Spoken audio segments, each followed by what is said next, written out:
നമസ്കാരം. CPM-ന്റെ കീഴിലുള്ള ചില സംഘടനകളുണ്ട്, സർവീസ് സംഘടനകൾ. ഈ സർവീസ് സംഘടനകൾ CPM-ന് ഇപ്പോൾ പാരയായി മാറിയിരിക്കുന്നു, തടസ്സമായി മാറിയിരിക്കുന്നു, ഒരു വിലങ്ങ് തടിയായി മാറിയിരിക്കുന്നു എന്നതാണ് കാണുന്നത്. പ്രധാനമായിട്ടും പല വകുപ്പുകളിലും.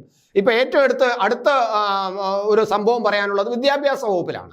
വിദ്യാഭ്യാസ വകുപ്പിൽ വിദ്യാഭ്യാസ അപ്പൂപ്പൻ എന്ന് പറയുന്ന നമ്മുടെ ശിവൻകുട്ടി എന്തൊക്കെയോ കുറച്ച് നല്ല കാര്യങ്ങൾ ചെയ്യണമെന്നതിന് ആഗ്രഹമുണ്ട്. അതിനുവേണ്ടി കേരളത്തിലെ പൊതുവിദ്യാഭ്യാസ മേഖലയെ വളരെ ശക്തിപ്പെടുത്താനുള്ള ശ്രമങ്ങൾ അദ്ദേഹം നടത്തിക്കൊണ്ടിരിക്കുന്നു. ഉച്ചക്കഞ്ഞി പോലും കൊടുക്കാൻ കഴിയാത്ത അവസ്ഥയിലാണ്. അത് പോട്ടെ, എങ്കിൽ പോലും അങ്ങനെ ഒരു പൊതുവിദ്യാഭ്യാസ മേഖലയെ ശക്തിപ്പെടുത്താനുള്ള ശ്രമത്തിലാണ്. പക്ഷേ എവിടെയൊക്കെയോ തകരാറുണ്ട്. അത് അദ്ദേഹം KSTA എന്ന് പറയുന്ന അവരുടെ CPM-ന്റെ സംഘടനയായ അധ്യാപക സംഘടനയായ KSTA-യുടെ സംസ്ഥാന സമ്മേളനത്തിൽ അദ്ദേഹം തുറന്നു പറയുകയും ചെയ്തു. പല കാര്യങ്ങളും മുന്നോട്ട് കൊണ്ടുപോകാൻ കഴിയുന്നില്ല വിദ്യാഭ്യാസ വകുപ്പിന്. കാരണം നിങ്ങളുടെ സംഘടന തന്നെയാണ്. ക്ലസ്റ്ററിൽ പോലും പങ്കെടുക്കാത്ത അധ്യാപകർ ഈ സംഘടന അംഗങ്ങളായിട്ടുണ്ട്.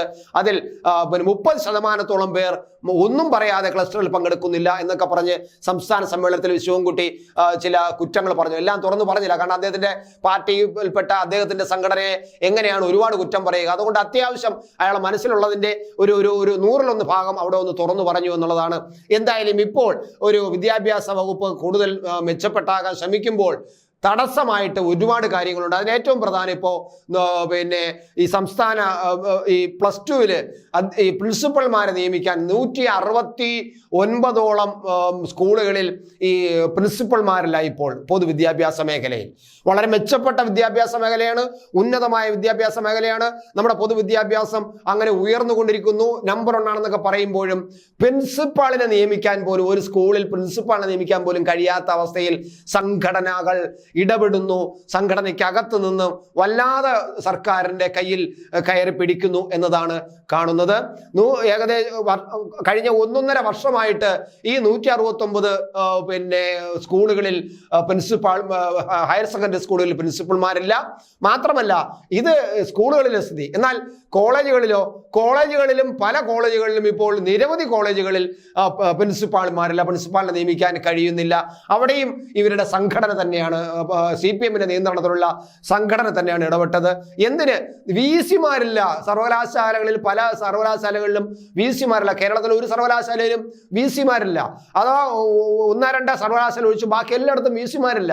VC-മാരെ നിയമിക്കാൻ കഴിയുന്നില്ല. കഴിഞ്ഞ ഒരു ലിസ്റ്റ് കഴിഞ്ഞ 12-ാം തീയതി മറ്റൊരു ലിസ്റ്റ് ഉണ്ടാക്കിയതാണ് ഗവർണർ. പക്ഷേ ഗവർണറും ഈ ഉന്നത വിദ്യാഭ്യാസ മന്ത്രിയും തമ്മിലൊരു സ്വരച്ചേർച്ച ഇല്ലാത്തത് കൊണ്ട് ആ ലിസ്റ്റ് ഇപ്പോഴും തകർന്നു കിടക്കുന്നു. സംഘടനയും കൂടി ഇതിനകത്ത് ഇടപെടുന്നു, ഈ അധ്യാപക സംഘടനയും കൂടി ഇടപെടുന്നു. അതുകൊണ്ട് ഈ സർവകലാശാല VC-മാരെ പോലും നിയമിക്കാൻ കഴിയാത്ത അവസ്ഥയാണ്. എന്നിട്ടാണ് നമ്മൾ വിദ്യാഭ്യാസം ഗംഭീരം എന്ന് പറയുന്നത്.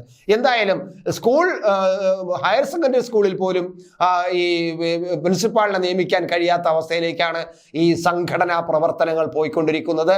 അതിന് ഒരുപാട് തടസ്സങ്ങളുണ്ട്. ഈ അധ്യാപകരുടെ സ്ഥലം മാറ്റം എന്ന് പറയുന്നത് ഓൺലൈൻ വഴിയാണ് നടത്തിക്കൊണ്ടിരിക്കുന്നത്. അതുകൊണ്ട് ഇപ്പോൾ വലിയ സുതാര്യതയാണ്. വലിയ കളികളൊന്നും, ഈ രാഷ്ട്രീയ കളികളൊന്നും വല്ലാതെ നടക്കില്ല, ഓൺലൈൻ വഴിയാണ്. പക്ഷേ പ്രിൻസിപ്പൾ നിയമനം ഇതുവരെ ഓൺലൈൻ ആക്കിയിട്ടില്ല. അതാണ് ഇവിടുത്തെ ഏറ്റവും വലിയ പ്രശ്നം. അതുകൊണ്ടാണ് ഇത്രയും കാലമായിട്ടും ഈ ഹയർ സെക്കൻഡറി പ്രിൻസിപ്പൾമാരെ നിയമിക്കാൻ കഴിയാതായിരിക്കുന്നത്. അതിനെയും കൂടെ ഓൺലൈനാക്കാൻ ശ്രമിക്കുന്നില്ല. അങ്ങനെ ഓൺലൈനാക്കാൻ സർക്കാർ ശ്രമിക്കുമ്പോൾ സംഘടനകൾ എതിർക്കുന്നു.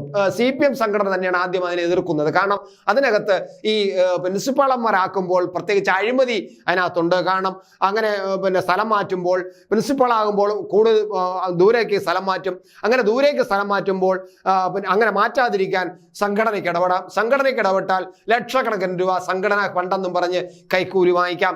ഇതാണ് ഓൺലൈൻ ആക്കാതിരിക്കുന്നത്. എന്തായാലും ഏറ്റവും അധികം എടുത്തു പറയുന്നത് കാസർഗോഡ് 40 പ്രിൻസിപ്പൽമാരുടെ ഒഴിവുണ്ട്. കോഴിക്കോട് 20 പ്രിൻസിപ്പാളുടെ ഒഴിവുണ്ട്.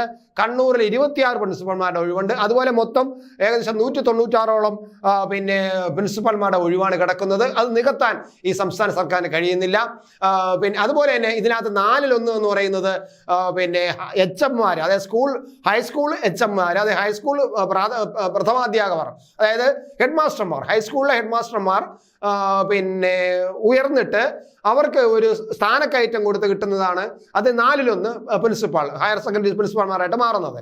അതും ഇപ്പോൾ സംഘടനയും മറ്റുമൊക്കെ ചേർന്നുകൊണ്ട് കോടതിയിൽ കേസ് കൊടുത്തിരിക്കുകയാണ് അതിനും എതിരെയായിട്ടുകൊണ്ട്. അങ്ങനെ ഒരു കാര്യം പോലും നേരെ ചൊവ്വ നടത്താൻ കേരളത്തിൽ ഈ ഇടതുപക്ഷ പ്രസ്ഥാനങ്ങളുടെ കീഴിലുള്ള സംഘടനകൾ ഇടതുപക്ഷവും ശ്രമിച്ചിട്ടില്ല. കാരണം എന്തുകൊണ്ടെന്ന് പറഞ്ഞാൽ പണ്ട് മുതൽ ഈ സംഘടന ഇവരെ പഠിപ്പിച്ചതും അതുതന്നെയാണ്. എന്തെങ്കിലും പരിഷ്കാരം കൊണ്ടുവരാൻ പോകുന്നെങ്കിൽ ഉടനെ തന്നെ അതിൽ ഇടപെടുക, അതിന്റെ കേസ് കൊടുക്കുക, അതിൽ ഇടപെട്ട് പിന്നെ ഉദ്യോഗസ്ഥന്മാരെ തടഞ്ഞു നിർത്തുക. ഇത് CPM പണ്ട് മുതൽ ആവിഷ്കരിച്ചു വരുന്ന ഒരു തന്ത്രമാണ്, ഒരു രീതിയാണ്. അവരുടെ പ്രവർത്തന രീതി തന്നെ അത് തന്നെയാണ്. അതുതന്നെയാണ് ഇപ്പോൾ CPM-ന് പിന്നെ വിനയായിരിക്കുന്നതും. വിദ്യാഭ്യാസ വകുപ്പിൽ പരിഷ്കാരം നടപ്പിലാക്കണമെന്ന് ഗവൺമെന്റും പിന്നെ വിദ്യാഭ്യാസ മന്ത്രിയും ആഗ്രഹിക്കുമെങ്കിലും കഴിയുന്നില്ല എന്നതാണ് അവരുടെ ഏറ്റവും വലിയ പ്രശ്നം. കാരണം സംഘടന തന്നെയാണ്.